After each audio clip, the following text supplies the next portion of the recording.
By the time the authorities finally put their hands on him, the damage had already spread beyond one room, one street, one district, and one frightened circle of listeners. His words had crossed thresholds that force could not fully seal again.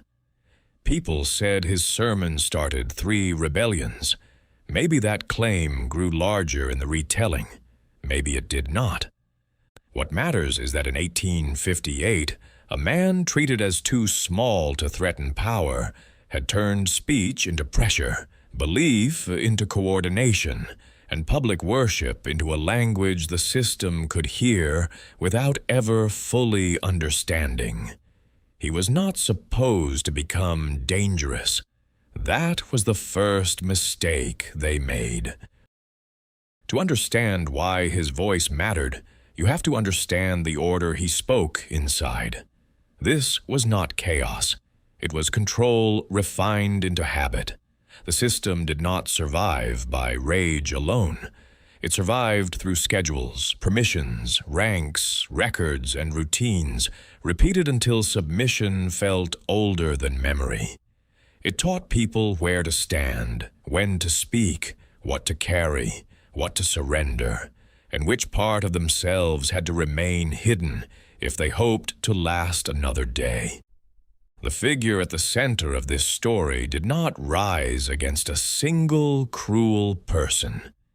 He rose against a structure that had learned how to turn ordinary life into a permanent argument for obedience. That structure reached everywhere. Labor was measured, movement was noticed, silence was rewarded, until it became a second skin. The hierarchy did not always need to shout, because it had already built itself into the day, into doors that opened for some and closed for others, into orders passed downward and fear passed sideways, into watchers who reported what they saw and listeners who survived by pretending not to hear. Even faith, which should have stood outside ownership, was dragged inside the machine and made to serve it. Approved language was tolerated. Approved sorrow was tolerated. Approved hope was tolerated. Anything larger than that was treated as a defect to be corrected before it became a contagion. He had not been born larger than his circumstances. If anything, his early life taught him how easily a person could be reduced to movement without destination. He inherited little except fracture. Separation came early. Stability did not last. The people who shaped him were not always able to stay. The rules around him changed without warning, but the lesson underneath them remained the same. Do not expect permanence, and do not mistake mercy for safety. Repeated displacement left its mark. It made him observant before it made him bold. It taught him to listen for what people meant when they could not say it plainly. It also gave him the one kind of education oppression never means to provide. An intimate knowledge of how humiliation accumulates inside a person until endurance begins to resemble a fuse. Somewhere in that unstable passage from youth to usefulness, he met the first guide who mattered. Not a famous teacher, not a public reformer, just someone who understood that language can carry 2 meanings at once, one for the watcher and one for the wounded. Through scripture, repetition, cadence, and memory, he learned that words do not merely describe reality. They arrange people inside it. A phrase spoken one way could soothe fear. Spoken another way, it could sharpen attention. A story about deliverance could remain a story to those in power and become an instruction to those waiting beneath them. Whether this guide taught him letters, memory craft, sacred rhythm, or simply the discipline of hiding fire inside calm speech, the result was the same. He learned that performance could become transport. He learned that a sermon could move more than souls. For a long time, he did not revolt. That matters. He complied outwardly, because outward compliance was how many people stayed alive long enough to protect even a fragment of inner life. He worked inside the limits given to him. He accepted the small permissions that came with seeming harmless. He found fragile meaning in routine, in community, in the human need to believe that suffering was not the final author of the world. He did what so many trapped people do. He preserved what he could, compromised where he had to, and built a private account of every insult he could not answer in the moment. From the outside, this looked like submission. From the inside, it was storage. He was not forgetting. He was keeping score. Then came the violation that turned storage into decision. In stories like this, power often believes the final insult will disappear into the pile of previous ones. It assumes one more theft, one more rupture, one more deliberate breaking of a person's most sacred bond will not fundamentally alter the balance. It was wrong. Something was taken or profaned that could not be negotiated back into place. A gatekeeper of the system, or the system speaking through one of its chosen instruments, crossed a line so completely that endurance itself became unbearable. What had once been patience hardened into vow.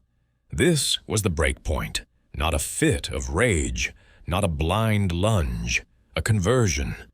He stopped asking how to survive inside the order as it stood, and began asking what parts of that order depended on people like him continuing to believe it could never be interrupted. The answer gave him his opening. The system, confident in its own habits, granted him a form of sanctioned movement. Perhaps it trusted his piety.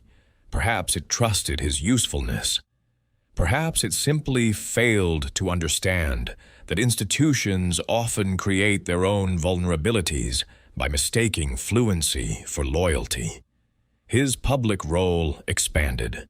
He was allowed to gather people, address them, travel between circles, or speak under a cover the authorities considered non-threatening.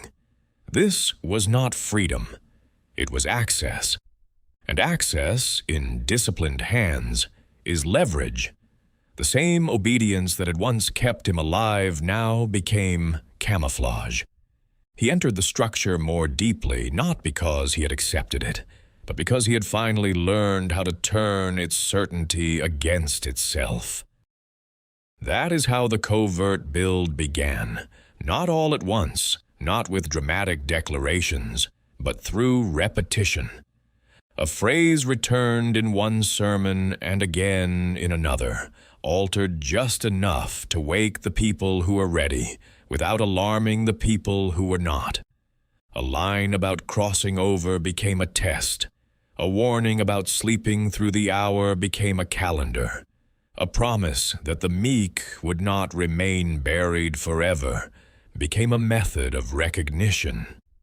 Across multiple gatherings, scattered listeners stopped behaving like isolated sufferers and began to hear themselves as part of a pattern.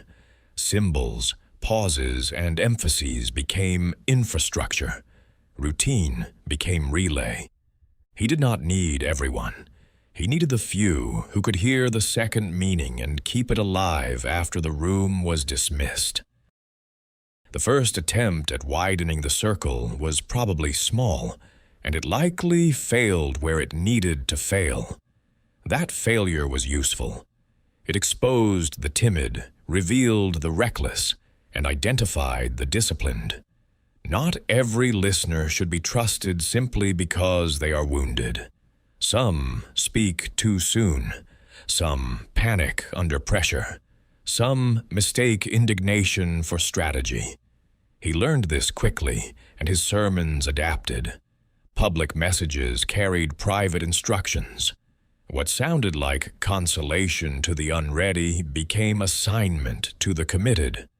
Practical logistics hid inside accepted forms: when to meet, whom to watch, how to move messages without naming them as messages. This is why preaching frightened the authorities once they understood what it could do. It did not merely inspire.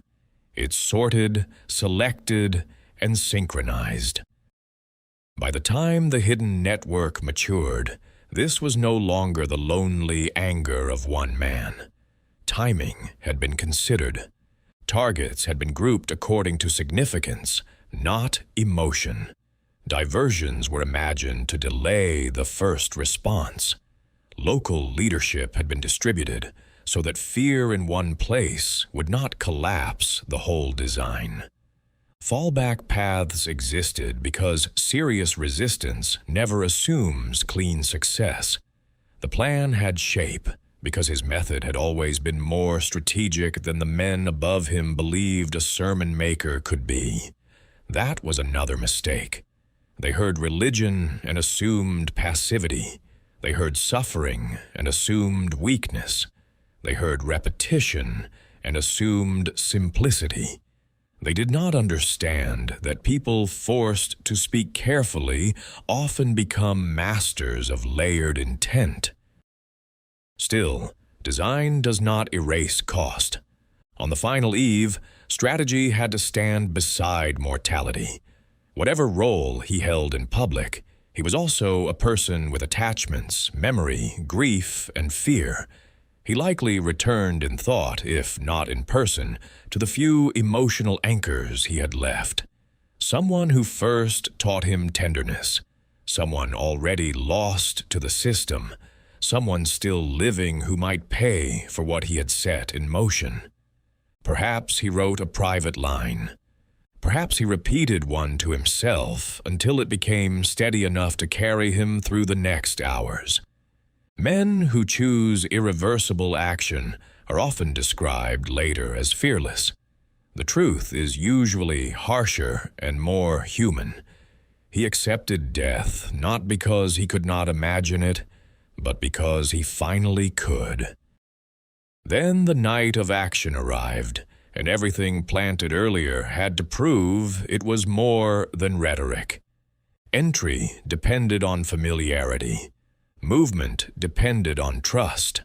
The first breach depended on ordinary people using ordinary objects at extraordinary moments, turning the tools of daily compliance into leverage against the system that had assigned them. One signal answered another. One cluster moved as another delayed detection. Confusion spread because the authorities had not expected coordination from those they had spent years training into obedience. The set piece was not chaos. It was compressed intention. Every sermon that sounded harmless to the wrong ears now returned as force. Every coded phrase came due. The hidden network, once invisible, became visible through synchronized action. Breakthrough, however, always creates a second decision. Once the first barrier gives way, people must choose whether victory means escape, defense, witness, or some mixture of all three. He seems to have understood that survival, though precious, was not the only measure that mattered. In moments when retreat would have been understandable, he reframed the meaning of success. Dignity was part of it. Agency was part of it. Proof was part of it. To act at all against a system built on inevitability was to expose that inevitability as a lie. That is why even incomplete victories matter in histories of resistance. They show the governed to themselves in a new form. The body may still be vulnerable, but the imagination is no longer owned. Before the counterforce closed in, He used language one more time to turn fear into identity. This was not speech as comfort, it was speech as redefinition. The people around him had long been described by the system as units, burdens, possessions, inferiors, or problems to be managed. In that final communal address, ritual, or sermon, he gave them back another grammar. He named them as actors. He told them, in whatever words he chose, that their suffering was not evidence of natural rank, and that the risk they had taken already proved a truth the authorities could never fully erase. Such moments matter because rebellion is not only material, it is linguistic. Before people can hold a new future, they must be able to say themselves differently. The response came at scale. Power rarely tolerates exposure without overreaction. Pursuit followed. Containment tightened. Siege, in one form or another, turned aspiration into endurance. Yet, by then, something larger had happened. The first revolt had not remained singular. Elsewhere, parallel action stirred. Whether those later eruptions followed his direct instructions, borrowed his methods, or simply drew courage from the rumor of what had begun, the effect was unmistakable. One act had become three, and three were enough to terrify an order that depended on the fiction that resistance could only ever be isolated. Authorities can crush a body. They struggle more with recurrence. Once rebellion becomes repeatable, it becomes history's most dangerous teacher. His capture, when it came, restored official control, but not moral authority. Judgment needed ceremony because power likes to stage its punishments as proof of permanence. There would have been accusation, testimony, correction, perhaps the language of law or order, perhaps the pious language institutions use when they want violence to sound righteous. And then there were his own words. Final words survive because people need them to survive. Sometimes they are recorded exactly. More often they are carried in memory and sharpened by grief. But the pattern is consistent. The body is placed on display as a warning. The voice escapes the frame. In defeat, he became harder to silence than he had been in life, because death removed every incentive to speak cautiously. What followed was suppression, and suppression always attempts to govern memory as fiercely as movement. Stories were denied, distorted, minimized, and recast as madness or criminal excess. Networks were broken where they could be found. Fear was pushed back into daily life. Yet rumor kept working against official versions. People repeated the sermons. They repeated the vow. They repeated the story of a man who had been permitted to speak because he was thought to be harmless, and who used that permission to reveal the weakness buried inside the structure itself. Maybe every detail did not survive intact. That is the nature of retelling under pressure. But impact does not require perfect archive. Sometimes it lives through questions that refuse to die. And that is the legacy that matters. Not whether every witness agreed, not whether every act succeeded, not whether the system fell at once. The real legacy is that one voice, moving through an order built on surveillance and rank, proved that language can become resistance before resistance becomes event. He began as someone the powerful could not imagine as a strategist. He ended as a warning they could not fully contain. That is why his story still presses on the present. What systems today still depend on being mistaken for inevitabilities? What permissions are quietly creating the very voices that will one day expose them?